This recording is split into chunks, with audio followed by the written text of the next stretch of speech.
ಆಸೆ ಧಾರಾವಾಹಿಯ ನಾಳಿನ ಸಂಚಿಕೆ ಪ್ರೊಮೋದಲ್ಲಿ ಮೊದಲಿಗೆ ಸೂರ್ಯ ತಂದಿಟ್ಟ ನಿಂಬೆಹಣ್ಣಿಂದ ಭಯಗೊಂಡಂತ ಶಾಂತಿ ಹಾಗೂ ಮನೋಜ ಮಧ್ಯರಾತ್ರಿ ಹೇಳ್ತಾರೆ.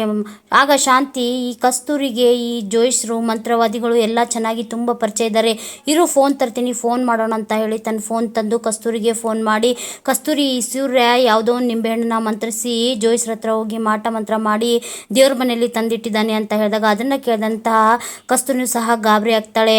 ಆಗ ಮರುದಿನ ಬೆಳಗ್ಗೆ ಕಸ್ತೂರಿ, ಶಾಂತಿ ಹಾಗೂ ಮನೋಜ ಒಬ್ಬ ಜೋಯಿಸ್ರ ಹತ್ರ ಬಂದು ಕೇಳ್ತಾ ಇರ್ತಾರೆ ಅದ್ರ ಬಗ್ಗೆ. ಆಗ ಮನೋಜ ಅವ್ನು ಹೇಳಿದ್ದೆಲ್ಲ ನಡೆಯಲ್ಲ ಶಾಸ್ತ್ರಿಗಳೇ ಅಂತ ಕೇಳಿದಾಗ, ನಡೆಯುತ್ತೆ ಖಂಡಿತ ನಡೆಯುತ್ತೆ ಅಂತ ಶಾಸ್ತ್ರಿಗಳು ಹೇಳಿದಾಗ ಅದನ್ನ ಕೇಳಿದಂತ ಮನೋಜ ಶಾಂತಿ ಗಾಬರಿಗೊಳ್ತಾರೆ. ಅದನ್ನ ಕೇಳ್ಕೊಂಡು ಮನೆಗೆ ಬಂದ ಮನೋಜ ಹಾಗೂ ಶಾಂತಿ ಹೇಗಾದ್ರೂ ಮಾಡಿ ಈ ನಿಂಬೆ ಹಣ್ಣನ್ನ ಮನೆಯಿಂದ ಹೊರಗೆ ಹಾಕ್ಬೇಕು ಅಂತ ಪ್ಲಾನ್ ಮಾಡಿ, ಅಮ್ಮ ಈ ನಿಂಬೆ ಹಣ್ಣನ್ನ ಹೇಗಾದ್ರೂ ಮಾಡಿ ಮನೆಯಿಂದ ಹೊರಗೆ ಬಿಸಾಕಮ್ಮ ಅಂತ ಹೇಳ್ತಾನೆ. ಆಗ ಶಾಂತಿ ದೇವ್ರ ಮನೆಯಲ್ಲಿರೋ ನಿಂಬೆ ಹಣ್ಣನ್ನ ತಂದು ಮನೆ ಹೊರಗಡೆ ಬಿಸಾಕಂತ ಹೊರಟಿರ್ತಾಳೆ. ಅದೇ ಸಮಯಕ್ಕೆ ಸರಿಯಾಗಿ ಅಲ್ಲಿಗೆ ಬಂದ ಸೂರ್ಯ, ಅಪ್ಪ ನಮ್ಮ ಒಡವೆಗಳನ್ನ ಕದ್ದೋರು ಸಿಕ್ಕಾಕೊಂಡ್ರಪ್ಪ ಅಂತ ಹೇಳಿದಾಗ ಎಲ್ಲರೂ ಸೇರ್ತಾರೆ ಅಲ್ಲಿ. ಆಗ ಶಾಂತಿ ಹಾಗೂ ಮನೋಜ ತುಂಬಾ ಗಾಬರಿಗೊಳ್ತಾರೆ. ಆಗ ಮೀನಾ, ಅತ್ತೆ ನೀವೇನು ಮಾಡಿಲ್ಲ ಅಂತಂದ್ರೆ ಸೂರ್ಯ ಅವ್ರು ತಂದ ನಿಂಬೆಹಣ್ಣು ನಿಮ್ ಕೈಲಿ ಹಾಕಿದೆ ಅಂತ ಕೇಳಿದಾಗ ಗಾಬರಿಯಿಂದ ಶಾಂತಿ ಆ ನಿಂಬೆಹಣ್ಣನ್ನ ಕೆಳಗಡೆ ಬೀಳಿಸ್ತಾಳೆ. ಆಗ ರಂಗನಾಥ್ ಅವ್ರಿಗೆ ಅನುಮಾನ ಮೂಡುತ್ತೆ. ಆಗ ಮನೋಜನ ಹತ್ರ ಬಂದಂತ ರಂಗನಾಥ್ ಅವರು ನಿಜ ಬೊಗಳು ಅಂತ ಹೇಳಿ ಜೋರಾಗಿ ಮನೋಜನ್ಗೆ ಹೊಡಿತಾರೆ.